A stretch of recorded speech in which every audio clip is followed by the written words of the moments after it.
Guys, the other day I was listening to Karma Police and I realized that I'm becoming one of the people that I was afraid of, the Radiohead fans. They have been living in my head rent-free, and you know what is funny? I did not like Radiohead until I made this video. And now that I do, I just think it's so unfair to have the video out there and not talk the way it deserves. So that's what we're doing today. If you have already seen this video, good, you're gonna watch it again, you're gonna absorb better the knowledge.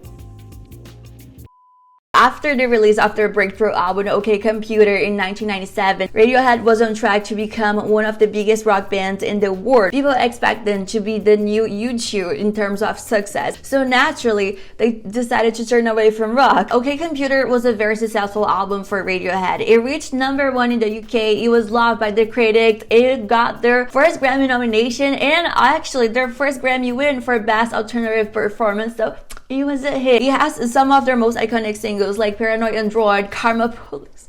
I'm living for this song right now. You have no idea. Some critics even consider it the last great rock album, and some others even credit for the end of Britpop. As you can imagine, Radiohead reached new levels of success, fame, and expectations, but they weren't very happy about it. In the middle of their OK Computer tour in 1997, Tony York had a now famous breakdown before a performance in Birmingham. He wanted to disappear completely, so he got out of the venue and hopped on a train full of Radiohead fans who were going to the show. He also had another breakdown that evening after the gig where he couldn't speak or respond to the other bandmates. When the band finally stopped touring in 1998, everyone was feeling exhausted and burned out, and at that point they have been touring for nearly 5 years with basically no break. On top of that, the band also felt manipulated by the record company, as if their marketing was more important than their connection to the music and to their fans. They also felt uncomfortable on how many bands were referencing and how many bands were copying their music style, and they were afraid that they were gonna sound like a Radiohead cover themselves. In a famous interview with The Guardian in 2000, Tony York revealed that he was really ill and completely unhinged by the time they finished promoting OK Computer, and that working on what would eventually become Kid A made him feel much better. In that same interview, he said that to him, there's nothing more boring than a rock and roll star, someone who has been on the road for 10 years, expecting attention wherever it goes, drinking himself stupid, who's obnoxious, incoherent,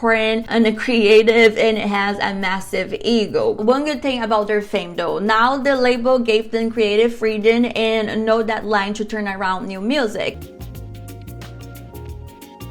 When the band got together to start working on their new record in early 1999, they were suffering from a creative block and couldn't get much done. They also had different ideas on how they should approach their new work moving on, because York later said he was done with the guitar and that every time he picked up the instrument he just got the horrors, while guitarist Ed O'Brien wanted them to have really nice sounding guitars. O'Brien also started documenting their sections on a public blog called Ed's Diary, where he would share the ups and downs of the creative process and fans could watch it, they could follow it. York wanted the band to approach the work more as programmers than musicians, so he wanted them to experiment with new tools and instruments in order to create new sounds and textures for the record. In an interview with Rolling Stone in 2017, he said that he'd always been extreme about resisting being a drum guitar based band. The others didn't know what to contribute. When you're working with a synthesizer, it's like there's no connection. You're not in a room with other people. So he basically made everyone's life almost impossible. No, he did. He actually said that. I basically made everyone. So tensions were rising, but eventually they were able to get in a workflow. They took inspiration from jazz to experimental pop and electronica. Only 3 tracks feature more obvious guitar sounds, and York's voice sounds distorted in most of the album. That is, when he appears at all. For many of the lyrics, York reportedly cut up words and phrases and just mixed them together randomly, sort of like a Dada poetry style. And you can totally see that if you listen to the album. There's this song, Knives Out, that reportedly took 313 hours of studio time to get done. And it wasn't even included in Kid A. And another point of contention was whether the album should be released as one big album or 2 separate albums. It took them 18 months to finish recording, and in October 2000, Kid A finally was born, came to this world, yay! But of course, Again, it's Radiohead, so the album couldn't get a typical promotion. Kid A was considered the first album to be truly experienced online. Months before the official release, fans had been downloading and listening to bootleg versions of the songs the band had already performed live and leaked tracks through a sharing platform called Napster. This is interesting as fuck, pay attention. Radiohead wasn't mad about this at all. They actually liked it. This helped them to create a certain buzz even before the record dropped, with outlets like Spin even calling Kid A the most anticipated album since Nirvana's In Utero. The band also created an application on their website for fans to stream and embed the record for free on their blogs and web pages, long before streaming platforms were a thing. They didn't send out the record for journalists to review prior to the release, only hosting controlled listening sections. The album also didn't have any singles, any music videos. They only had a series of short clips called iBlips with sound bites of the album tracks. Low-key like a TikTok playlist or shorts or Instagram stories, for example. Yeah, Radiohead invented TikTok.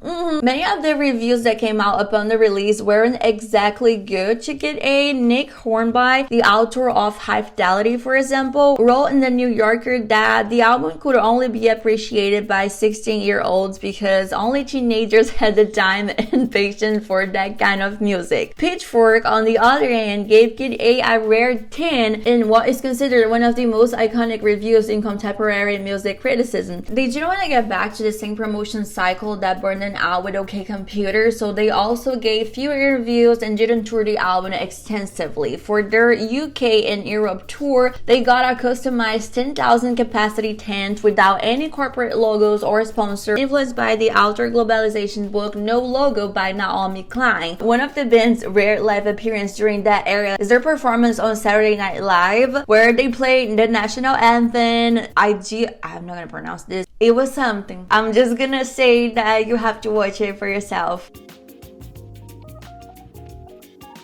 So it really didn't take too long for critics to embrace the album as well, because it was named one of the best albums of the 2000s. There's a lot of people who says that Kid A's glitchy sound draws a parallel to the world that we're living in, the complicated times that we're living in, while many others said that the album predicted perfectly the unease and alienation of the new century that we live in today. I personally think that they were just bored. In his book, Stephen Hayden calls the record a product of its moment. It was the definitive music statement about how it felt to live at the start of an uncertain new era, right after the end of an old fraught one. He compares it to movies of that time, such as Matrix and Vanilla Sky, which were infused with deep apprehension of modernity and how technology disconnected people from one another, as well as a core essence of themselves. With Kid A, Radiohead was able to step into a new era without becoming a 90s band with a 90s sound.